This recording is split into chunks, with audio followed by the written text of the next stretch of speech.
Alors, vous avez vu cette belle présentation des lois de Kepler par ScienceClick? Vous devez connaître ces trois lois et savoir les énoncer. Première loi, loi des trajectoires. Les centres d'inertie des planètes décrivent des ellipses dont le Soleil occupe l'un des foyers. Deuxième loi, loi des aires. Les aires balayées pendant des durées égales par le segment reliant le centre d'une planète à celui du Soleil sont égales. Sur le schéma, les deux aires vertes et jaunes ont été balayées par le segment Soleil-planète pendant la même durée, pendant une durée de 30 jours. Pour l'aire verte, le segment Soleil-planète est relativement court, plus court en tout cas que le segment reliant le Soleil et la planète pour l'aire jaune. Donc pour que les aires balayées soient identiques, il faut que la planète se déplace beaucoup plus rapidement lorsqu'elle est proche du Soleil et plus lentement lorsqu'elle en est éloignée. Ainsi, la vitesse d'une planète est plus importante lorsqu'elle est proche du Soleil. Le point le plus proche du Soleil, c'est ce qu'on appelle le périhélie, et plus lente lorsqu'elle en est éloignée, à l'aphélie. Troisième loi, loi des périodes. Pour toutes les planètes du système solaire, le rapport entre le carré de la période de révolution grand T par le cube de la longueur du demi-grand axe de l'ellipse, petit a, est égal à une constante. T2 sur a cube est égal à une constante. Cette constante est indépendante de la planète, mais elle dépend de l'astre attracteur. Ici, c'est le Soleil. Attention à ne pas faire de confusion. Ici, petit a, ce n'est pas l'accélération, c'est le demi-grand axe de l'ellipse. Le grand axe de l'ellipse, le voici. Il a pour longueur 2a, et donc petit a, c'est la moitié de cet axe que j'ai surligné en bleu. Ainsi, du point de vue des unités, la période s'exprime en secondes. Petit a, c'est une longueur ici, s'exprime en mètres. Et donc, le rapport T2 sur a cube va s'exprimer en secondes carrées, mètre moins 3.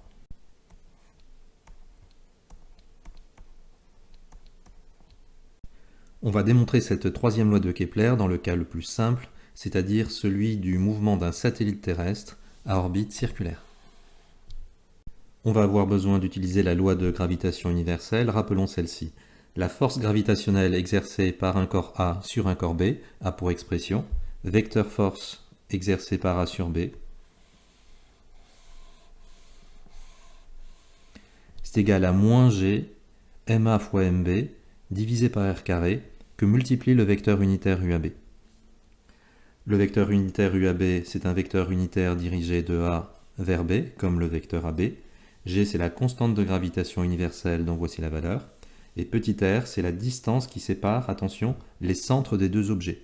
Le centre de la planète A et le centre de l'objet B. Attention aux unités dans cette relation, la force s'exprime en newton. Les masses des deux corps en kilogrammes. Et petit r, la distance qui sépare les centres en mètres. Bien faire attention ici, parce que souvent, les distances qui séparent les centres de A et B sont données en kilomètres. Donc il ne faut pas oublier de faire la conversion des kilomètres en mètres en multipliant donc par 10 puissance 3. La force gravitationnelle est toujours attractive. Elle a tendance à rapprocher les deux objets. Ici, on s'intéresse à la force qui s'exerce sur B, sur le satellite de la planète A. Donc cette force va être orientée vers le centre de la planète. Donc voici F de A sur B. Et vous vous rappelez, dans la loi de gravitation, il y a un signe moins qui apparaît. Ce signe moins, il traduit le fait que la force gravitationnelle est attractive. On a pris ici un vecteur UAB qui était orienté du point A vers le point B. Or, la force gravitationnelle F de A sur B est orientée dans le sens opposé, d'où l'existence du signe moins qui est présent dans la loi de gravitation universelle. Voilà, nous avons tous les outils nécessaires pour débuter l'étude. On va commencer par établir l'accélération du satellite, et pour cela, on va utiliser la deuxième loi de Newton. Somme des forces extérieures est égale au produit de la masse par le vecteur accélération, qui va nous permettre d'obtenir donc ce vecteur accélération. On étudie le mouvement d'un satellite grand S de masse petit m en orbite autour de la Terre de centre T et de masse mt. On se place dans l'approximation d'une orbite circulaire de rayon petit r. Ainsi, le système étudié est le satellite et son mouvement va être étudié dans le référentiel géocentrique, considéré galiléen.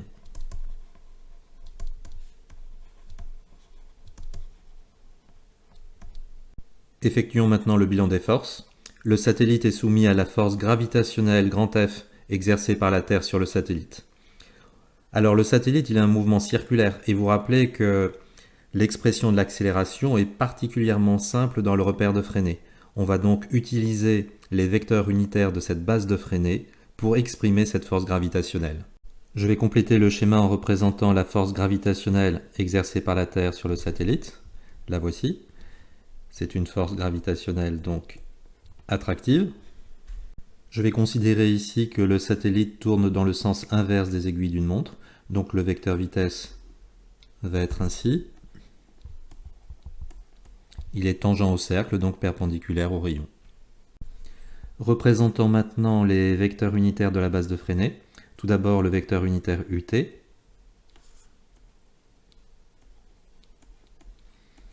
Ce vecteur unitaire a pour norme 1, puisque c'est un vecteur unitaire, et il est donc tangent à la trajectoire, tangent au cercle, donc il a le même sens et la même direction que le vecteur vitesse. Le vecteur UN est perpendiculaire au vecteur UT et orienté vers le centre de la Terre. La distance qui intervient dans la loi de gravitation universelle, c'est la distance séparant les centres des deux objets. Petit r. On va la représenter sur le schéma. Donc voici petit r, qui est le rayon de la trajectoire, qu'on peut exprimer ainsi aussi, c'est le rayon de la Terre plus l'altitude du satellite.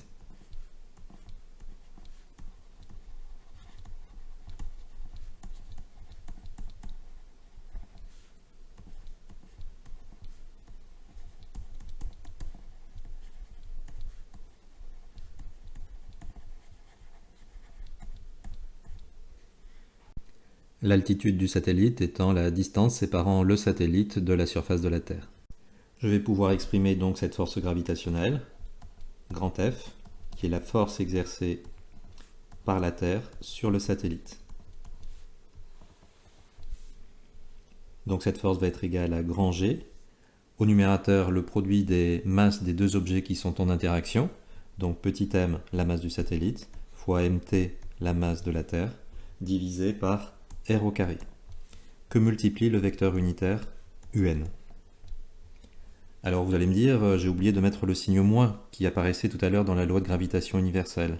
Mais attention ici, j'ai utilisé le vecteur unitaire UN. Or ce vecteur unitaire UN, on le voit sur le schéma, il a le même sens et la même direction que le vecteur F. Donc ces deux vecteurs sont colinéaires et de même sens. Il n'y a pas besoin ici de mettre un signe moins dans la loi de gravitation universelle. Appliquons la deuxième loi de Newton au satellite. Somme des forces extérieures est égale au produit de la masse par le vecteur accélération. Donc de quelle masse s'agit-il ici? C'est la masse du système. Le système, c'est le satellite, donc petit m. Somme des forces extérieures, le satellite n'est soumis qu'à une force. C'est la force exercée par la Terre. Donc je remplace G, petit m fois mt, divisé par r au carré, vecteur unitaire un, est égal à petit m fois le vecteur accélération. On peut simplifier par petit m, et on a donc l'expression du vecteur accélération qui est égale à gmt divisé par r au carré, vecteur unitaire un.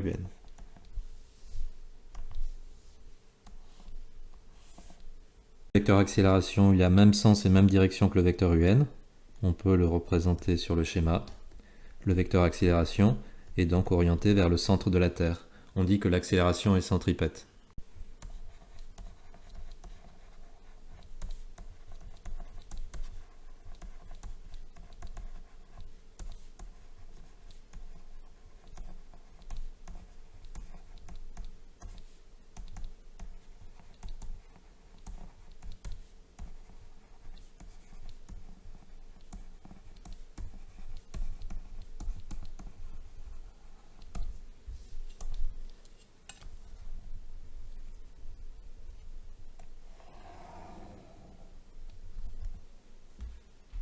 Dans le chapitre 11, nous avions vu l'expression du vecteur accélération dans le cas d'un mouvement circulaire dans le repère de Freinet.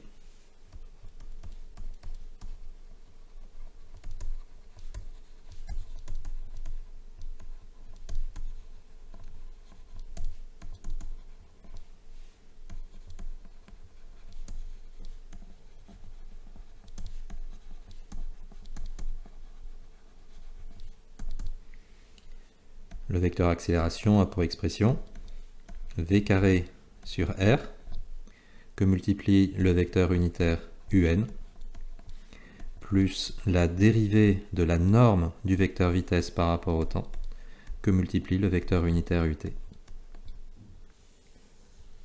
Or, avec la deuxième loi de Newton, on a démontré que l'accélération était égale à g fois mt sur r carré que multiplie le vecteur unitaire un. Il s'agit du même vecteur. Deux vecteurs sont égaux lorsque leurs coordonnées sont égales. Donc on va identifier les coordonnées de ces deux vecteurs.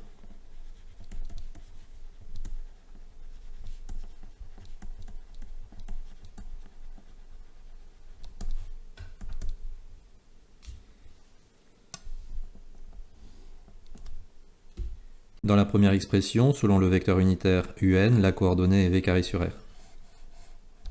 Dans la deuxième, cette coordonnée va être égale à gmt sur r carré. Ces deux coordonnées sont égales, donc on peut écrire que v carré sur r va être égal à gmt sur r carré. On peut simplifier par 1 sur r, ce qui va donner une expression de la vitesse, v, qui va être égale à racine carrée de gmt sur petit r.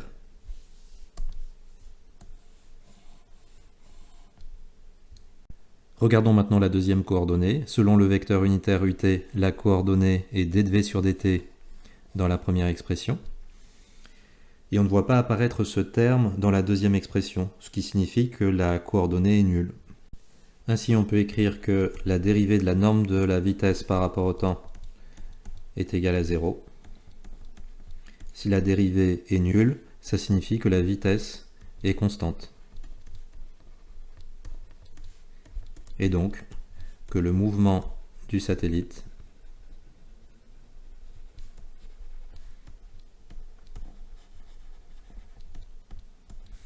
est uniforme.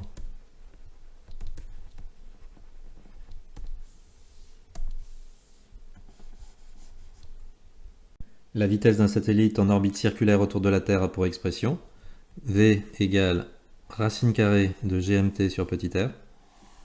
Et on peut remplacer petit r par la somme rayon de la Terre plus altitude du satellite. A nouveau, attention aux unités dans cette relation.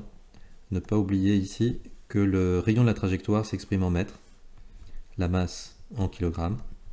La valeur de la constante de gravitation universelle n'est pas à connaître par cœur, elle vous sera fournie, et on obtient donc une vitesse en mètres par seconde.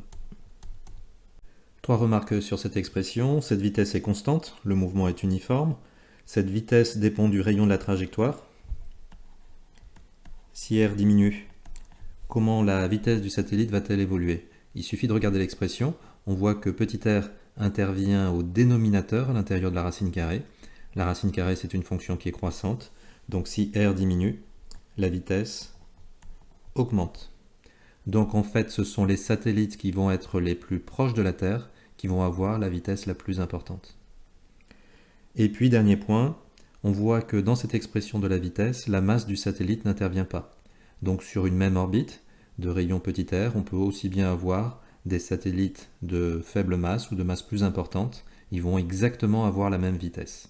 On va s'intéresser maintenant à la période de révolution du satellite. La période de révolution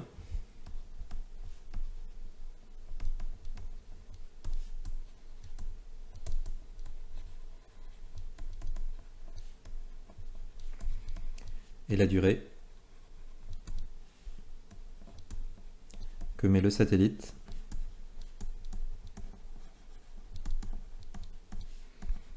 pour faire un tour complet.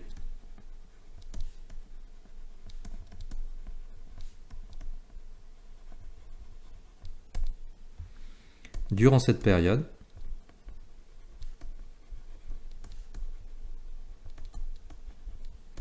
qu'on appelle grand T,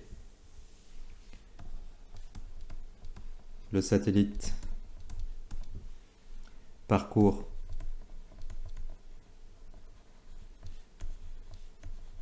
le périmètre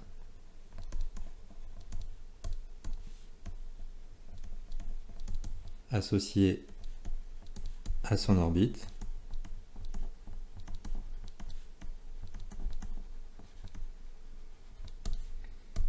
et le périmètre d'un cercle, c'est 2π fois le rayon, ici donc le rayon de la trajectoire.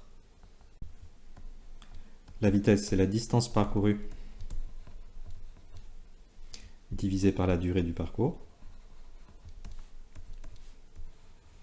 Donc en une période t qui correspond à la durée que met le satellite pour faire un tour, le satellite parcourt son périmètre, c'est-à-dire 2πr. On peut maintenant exprimer la période, t, qui va être égale à 2πr sur v.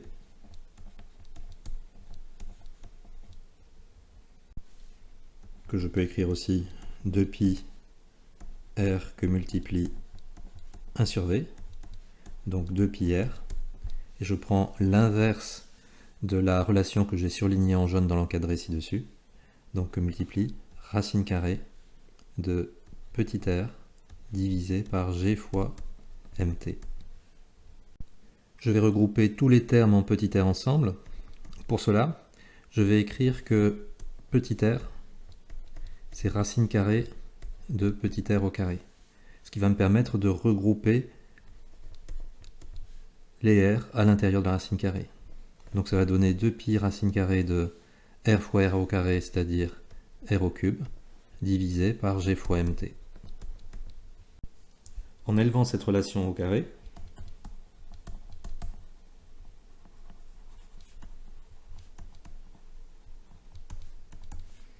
je vais avoir t carré qui va être égal à 2π que j'élève au carré, donc j'élève 2 au carré, ça fait 4. J'élève pi au carré, ça fait pi carré. Le terme sous la racine carrée, si je l'élève au carré, la racine carrée va disparaître. Donc r cube divisé par g fois mt. Relation que je peux réécrire, t carré sur r au cube égale 4π carré sur g fois mt. Et on retrouve donc l'expression de la troisième loi de Kepler,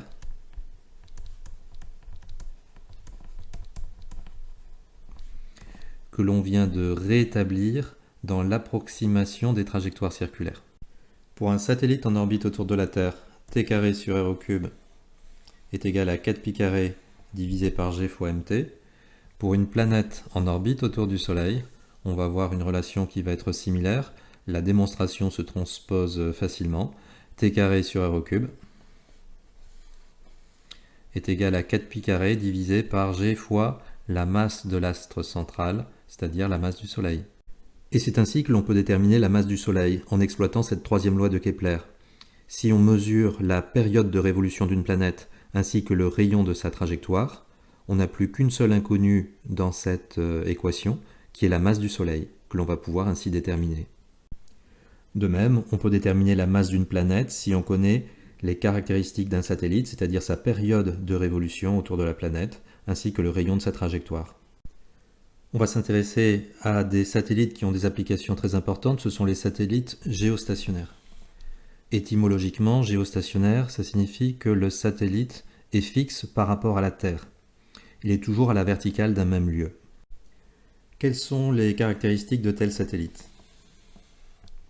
Pour être géostationnaire, le satellite, dans le référentiel géocentrique, doit tourner avec le même axe de rotation que la Terre, donc son orbite va être dans le plan de l'équateur, une orbite équatoriale. Il va avoir la même période que la Terre, c'est-à-dire qu'il va faire un tour en à peu près 24 heures. On va expliquer pourquoi ce n'est pas exactement 24 heures, mais 23 heures 56 minutes dans quelques instants. C'est ce qu'on appelle la période sidérale. Et il doit tourner bien sûr dans le même sens que la Terre. On le voit ici sur le schéma, la Terre dans le référentiel géocentrique a un mouvement de rotation autour de l'axe des pôles, et le satellite doit accompagner cette rotation pour se retrouver toujours à la verticale d'un même lieu. Alors pourquoi une période de révolution de 23h56 et non de 24 heures? L'explication est dans cette vidéo. Ce voyage dure 365 jours. Un jour, c'est un tour complet de la Terre autour de son axe en 24 heures, de midi à midi. Mais attention, par rapport aux étoiles, la Terre ne met que 23h56 pour faire un tour complet. Cette nuit, l'étoile Aldébaran, à droite d'Orion, apparaît plein sud à minuit. La nuit suivante, Aldébaran passe de nouveau plein sud à 23h56 déjà. Pourquoi 4 minutes avant? Au moment où la Terre a fait un tour complet par rapport aux étoiles, elle n'a pas encore fait un tour complet par rapport au Soleil. La Terre, en avançant sur son orbite, s'est décalée. Il manque 1 degré pour retrouver le Soleil sous le même angle. La Terre doit continuer à tourner encore pendant 4 minutes.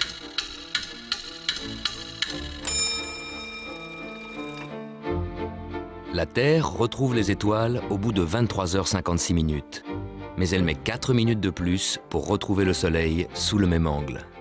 23h56 plus 4 minutes égale 24 heures. Le compte est bon. Mais en 24 heures, la Terre ne fait pas seulement un tour complet. Elle fait un tour complet plus 1 degré. Voilà pourquoi les étoiles, d'une nuit à l'autre, glissent 1 degré vers la droite, une largeur de main en une semaine. On va calculer le rayon de cette trajectoire géostationnaire. T0 carré sur r au cube est égal à 4 pi carré sur GMT. Donc j'en déduis l'expression de r au cube. Je fais le produit en croix, qui va être égal à T0 carré GMT divisé par 4 pi carré. Je prends la racine cubique. Prendre la racine cubique revient à élever à la puissance 1 tiers.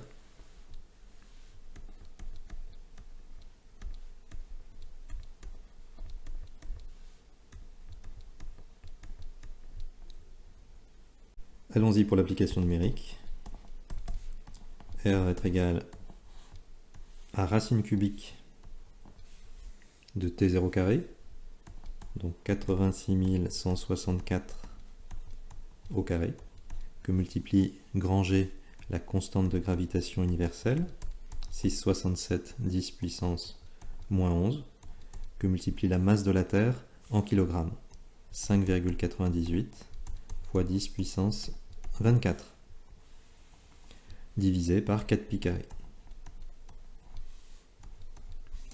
N'oubliez pas qu'il s'agit de la racine cubique qui intervient ici.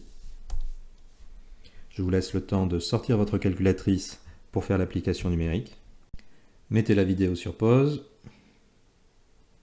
Alors, combien avez-vous trouvé? Vous devez trouver 4,22 que multiplie 10 puissance 7 mètres, que l'on peut convertir en kilomètres. On divise le résultat par 1000, donc 4,22 10 puissance 4 kilomètres. Le rayon de la trajectoire d'un tel satellite est de 42 200 km. Le rayon de la trajectoire étant égal au rayon de la Terre plus l'altitude du satellite, petit h, on en déduit l'altitude du satellite,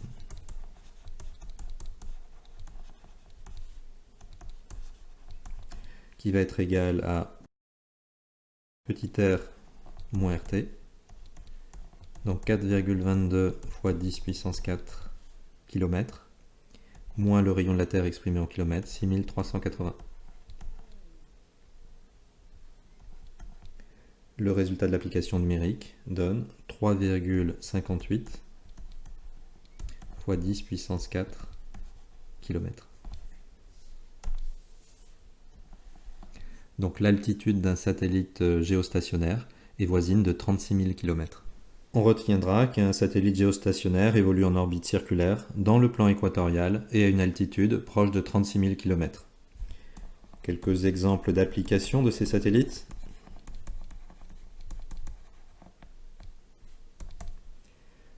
peut les utiliser dans le domaine des télécoms, pour transmettre par exemple des programmes de télévision, en utilisant des antennes paraboles, des satellites pour la météo, et il y a d'autres applications. Quelques exemples de satellites avec cette animation. Nous avons ici le satellite Intelsat Telecom, et vous voyez que c'est un satellite géostationnaire qui est à la verticale de l'Amérique.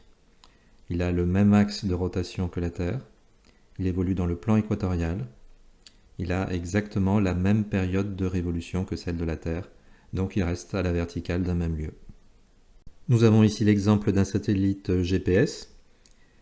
Vous voyez ici que ce satellite n'est pas géostationnaire, il fait partie d'une constellation de 28 satellites, de telle sorte qu'il y ait toujours 4 de ces satellites au-dessus de l'horizon de n'importe quel lieu sur Terre. Et on peut ainsi repérer la position d'un véhicule, par exemple, par triangulation à partir des informations provenant de ces satellites. Maintenant, un satellite de la constellation Iridium. Cette constellation comprend 80 satellites. Cette constellation sert pour le téléphone par satellite. Avec un téléphone bien sûr adapté, vous pouvez téléphoner de n'importe quel point sur Terre, même perdu au milieu du Pacifique. Bien sûr, les forfaits coûtent un petit peu plus cher. Ici, nous avons le satellite SPOT. C'est un satellite qui sert à cartographier la surface de la Terre. Vous voyez que sa trajectoire passe par les pôles. Lorsque le satellite a fait un tour, la Terre a un petit peu tourné. Il va pouvoir donc photographier d'autres zones à la surface de la Terre. Et au bout d'un certain temps, il va pouvoir rephotographier les mêmes zones. Ici, nous avons un satellite scientifique, c'est le satellite ERS qui permet d'étudier les océans, la pollution, la couche d'ozone. C'est aussi un satellite qui a une trajectoire circulaire qui passe par les pôles.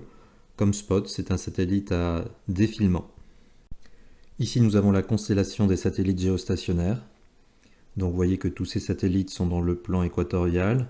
Pour certains, l'orbite géostationnaire n'est pas tout à fait atteinte. Ils ont un petit mouvement d'oscillation autour du plan équatorial, mais ce qui ne les empêche pas de fonctionner pour autant. On considère qu'il y a en tout 8000 satellites autour de la Terre. 6000 ont des applications scientifiques ou commerciales, et 2000 ont des applications militaires. Il y a à peu près 300 satellites géostationnaires.